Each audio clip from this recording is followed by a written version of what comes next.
For centuries, there has been an ancient practice, a technique so powerful and transformative that it was deliberately kept hidden, not because it didn't work, but because it worked too well.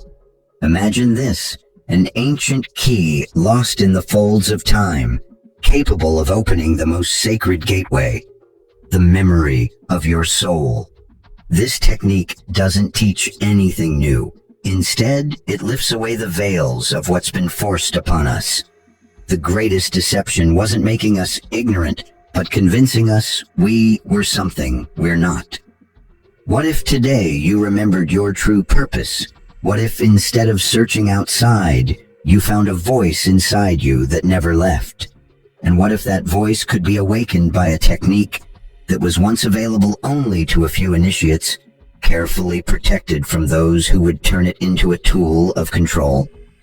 This video is not just a story. It's an invitation, a guide to a forbidden practice, not because it's dark, but because it shines too brightly. Those who hold power in this world fear an awakened soul more than a sleeping army. In the next few minutes, we'll explore the hidden origins of this technique, its roots in forgotten schools of wisdom, why it was suppressed, changed, or mocked by systems that prefer souls to remain asleep, and how you can use it practically to remember who you really are. Not just an identity or story, but a vibration, a living eternal consciousness. We'll use stories, symbols, and ancient philosophy to untangle complex ideas and get back to what truly matters. This isn't a theoretical lesson, it's an inner experience if you're willing to listen with more than just your ears. Because this technique isn't something you memorize, it's something you feel, activate, and most importantly, remember. So if you're ready to look beyond the surface, to question what you've been told about yourself, and to walk toward what your soul has always known, this video could be the spark you need. Forbidden doesn't always mean dangerous. Sometimes it just means the truth is too powerful to be openly shared. Almost every ancient culture shares a common thread, a quiet whisper that spans continents and centuries. The idea that humans have forgotten who they really are, that life as we know it is like a dream, a veil separating us from our true selves, and that there are paths and practices designed to awaken that sacred memory. But here's the catch. These practices aren't found in history books, schools, or organized religions.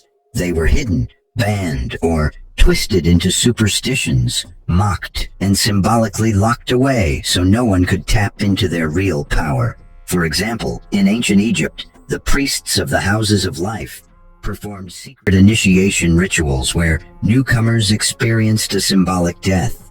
Their bodies rested for hours while their consciousness was guided through subtle spiritual realms by a master. When they returned, they were changed. They had crossed the veil and remembered. In ancient Greece, the Orphic schools described the soul as trapped in the body, not in a pessimistic way, but as part of a purification process. They taught chants, breathing, and trance states that let the soul temporarily free itself from its earthly identity and glimpse its divine origin. This experience, they said, was not only revealing but irreversible.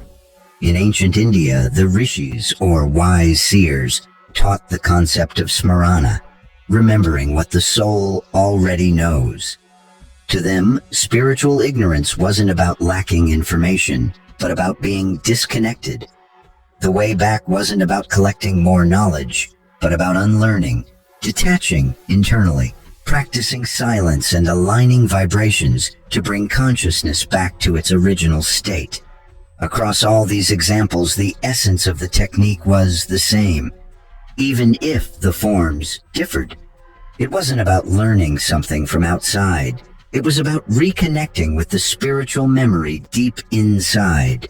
Then came the darkness, religious wars, institutionalized spirituality, the rise of external control over inner truth. What was once a path to remembrance became empty rituals, rigid dogma, or heresy. The techniques were broken apart, symbols hidden in myths, and the core teachings sealed off as dangerous. Dangerous to whom? To the systems that don't want you to remember. Because once a soul remembers who it truly is, it can no longer be controlled. Today, this knowledge is resurfacing, not as something new, but as a memory awakening in those ready to receive it. And the most amazing part, this so-called forbidden technique has always been inside you, resting in the deepest parts of your consciousness, just waiting for you to recognize it.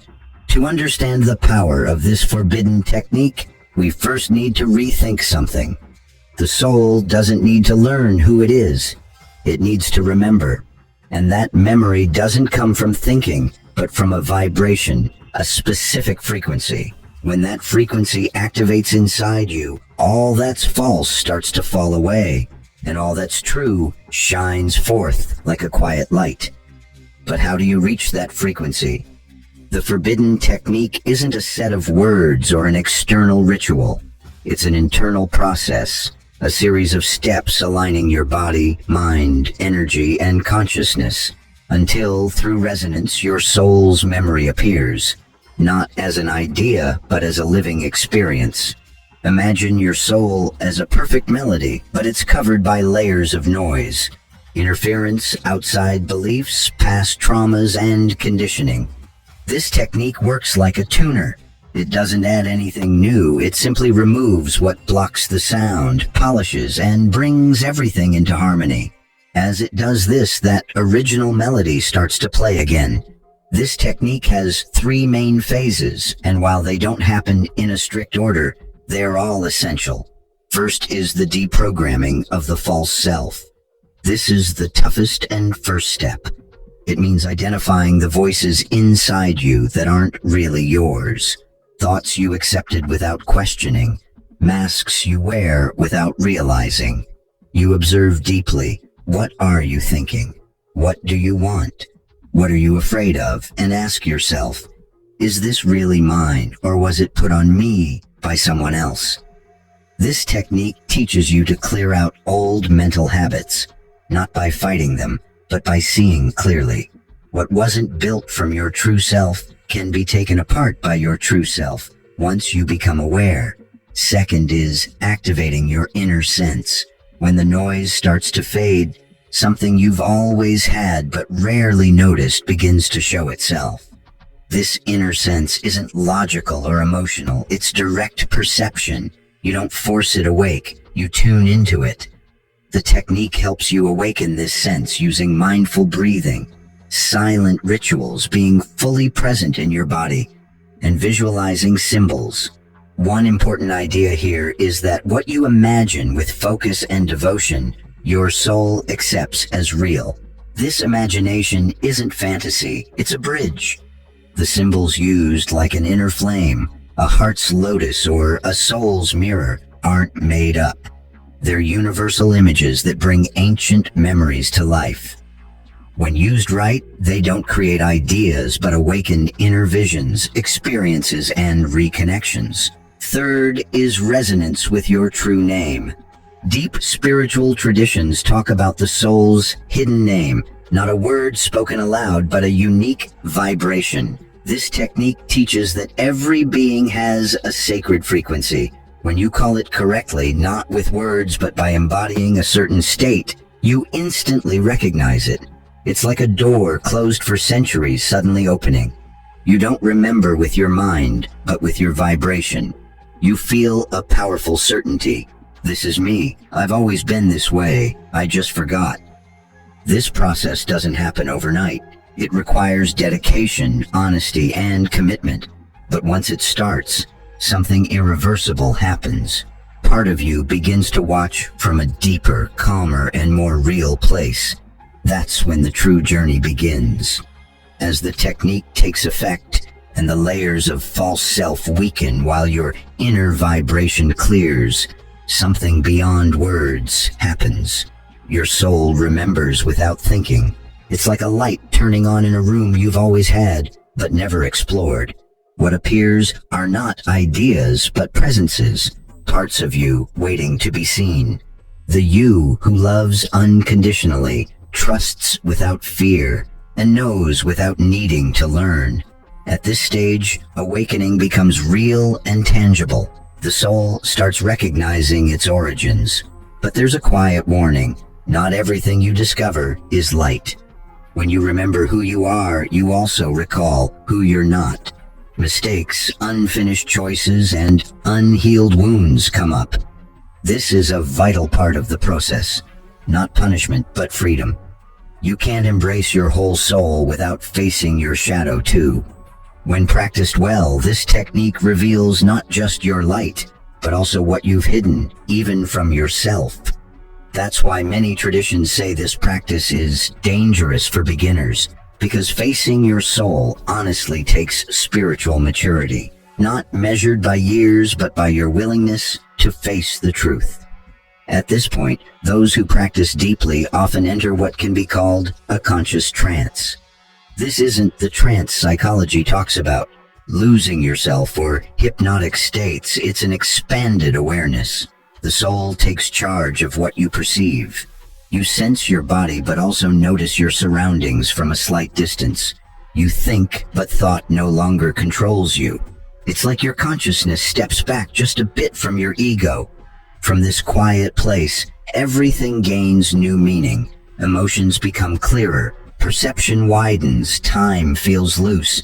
Sudden intuitions arise without logical cause, and memories from past lives or ancestors appear. Knowledge you never studied but seem to carry with you. This is the deepest part of the technique. It's no longer about practicing, but about living in this state. You start living from a new center, not wearing masks, but acting from your true self. Decisions become clearer, relationships more honest, fears less intense. And here's the paradox. The soul doesn't learn who it is. It remembers. This memory isn't a picture or story, but a steady vibration recognized as home. This is where the most sacred thing happens. The soul settles. Once that happens, nothing is the same. Your body stays, life goes on, but something inside you has woken up to never sleep again. And this is why the technique was called forbidden. Not because it's dangerous for you, but because it threatens everything that kept you asleep. Awakening isn't a one-time event, it's a practice. And even a brief moment of deep inner revelation doesn't mean you'll automatically live in that state. The technique we've talked about isn't just a spiritual experience, it's a compass for daily life. Bringing it into your day-to-day turns seekers into wise ones, learners into teachers, and routine into ritual. We're not talking strict rules here, but living principles, paths that, when followed with intention and persistence, awaken and maintain remembrance, even in the busiest parts of life. True spiritual power isn't about lighting you up in a quiet cave. It's about staying awake in the middle of all the noise. First, practice active silence. The soul remembers best in silence, not just the absence of sound, but a silence of full, undivided attention. Take a few minutes each day, no matter how long, to just be with yourself. Don't seek anything. Don't expect visions. Simply breathe, watch, and allow. This time isn't just rest, it's a sanctuary. It's where the echo of your true name begins to come through clearly. Second, turn your actions into a ceremony. One key to this technique is making your everyday actions a form of presence. Eating, walking, talking, looking. If you do these from your center, they become acts of remembrance. Every gesture can be an offering, every word an invitation. Ask yourself, am I acting from a mask or from my soul? When you live from your soul, even the small things become sacred, and that keeps your remembrance alive. Third, be mindful of what you feed your mind. Your soul doesn't forget, but your mind can bury that memory under a flood of distractions. What do you watch? What conversations do you join? What images do you repeat? This technique teaches that everything coming in through your senses shapes your inner vibration, and that vibration is like a temple where your soul's memory shows up. Clean up your environment. Care for your attention like a skilled alchemist tending a fire. Fourth, speak less, and speak from deeper within. Don't just repeat what you've read. Don't use other people's words. Don't talk out of habit. When you speak, let your voice come from where your soul lives. Words spoken from remembrance have the power to awaken others. Let your voice be a channel, not for ideas, but for resonance. Fifth, act as if you already know who you are. Even if you haven't fully remembered yet, live like you have, not to pretend, but to tune in. The soul doesn't reveal itself when there's constant doubt. It shows up when it sees you willing to live true to who you really are, even before you fully understand it. Walk like you carry an ancient legacy inside you. Love like you've loved for centuries. And remember, remembering doesn't come from searching. It comes through vibration. For centuries, we've been told awakening is hard, that the soul is a mystery we can't understand, and that knowing who we truly are is a privilege for a few. But that's not true. The most forbidden truth isn't complicated. It's simple, direct, close, and most of all, it's what those who want you to stay asleep fear the most. This journey we've started together isn't just a collection of ideas. It's a map, a signal, a torch for those who sense there's something more. Something beyond the name you say every day, beyond the role you play, beyond the story you've been told about yourself. You're not that. You never were. You're a vibrant part of eternal consciousness, a note in a cosmic symphony still playing. Your ancient memory dressed in the present, and you forgot. We all forgot. But here's the key. You can remember. The technique we talked about isn't a new invention, and it's not a secret formula sold like a product. It's a reflection of what's always been inside you. It's the reawakening of primal memory. Most importantly, you don't need to search for it outside. You don't need gurus or to be perfect. You just need to return to your center, quiet the noise, and allow your soul, full of infinite wisdom, to show you what it's always known. Remembering who you are doesn't just change how you think. It changes how you see the world. You stop seeing enemies and start seeing mirrors. You stop fearing the future and start honoring it. You stop repeating broken stories and begin writing from the truth. When that truth comes alive, everything changes completely. You stop needing approval from others because you're connected to something greater. You stop needing all the answers because your silence has grown wise. You stop chasing love because you realize you are love. This isn't an empty promise. It's an invitation. An invitation you need courage to accept. Because the soul's path of remembering is beautiful but not always comfortable. It strips away everything that isn't you, rebuilds you, and puts you face to face with what you've hidden, so you can choose who you really are.